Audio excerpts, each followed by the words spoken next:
மக்களே, இதை பாருங்க. இதில் உங்களுக்கு என்ன தெரியுது? என்னது? அழகான பூச்செடி தெரியுதா? அதுதான் இல்லை. கீழே பாருங்கள், அதை சுற்றி சிகரெட் பட்ஸு.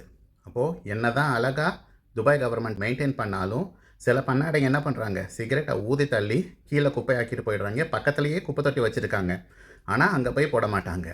இந்த மாதிரி பண்ணுறதுனால யார் யாருக்கெல்லாம் கஷ்டத்தை கொடுக்குறாங்க அப்படின்னு பார்த்தீங்கன்னா, ஒன்று துபாய் கவர்மெண்ட்டு, அதுக்கப்புறம் அந்த லேண்ட்ஸ்கேப்பிங் கம்பெனி கஷ்டப்பட்டு பைப்பெல்லாம் போட்டு செடி வைக்கிறாங்க அவங்களுக்கு, அப்புறம் ஹவுஸ் கீப்பர் அந்த ரோடெல்லாம் சுத்தம் பண்ணுறாங்க இல்லையா, அவங்களுக்கு தேவையில்லாத வேலை. இதுக்கப்புறம் முக்கியமானது பறவைங்க. அதுங்க இறைய தேடி பாருங்கள் எப்படி போய் எடுக்குதுன்னு. இந்த மாதிரி போட்டிருந்தீங்கன்னா அதை தின்னு அதுக்கு ஏதாவது ஆயிடுச்சுன்னா அந்த பாவம் உங்களை தான் சேரும். அதனால் இந்த மாதிரி அசுத்தம் பண்ணாதீங்க. நீங்கள் நம்ம நாடாக இருந்தாலும் சரி, வெளிநாட்டுக்கு நீங்கள் டூரிஸ்ட்டாக போனாலும் சரி, எங்கேயும் இந்த மாதிரி அசுத்தம் பண்ணாதீங்க. ஒழுங்காக குப்பைகளை குப்பை தொட்டியில் மட்டும் போடுங்க. நன்றி.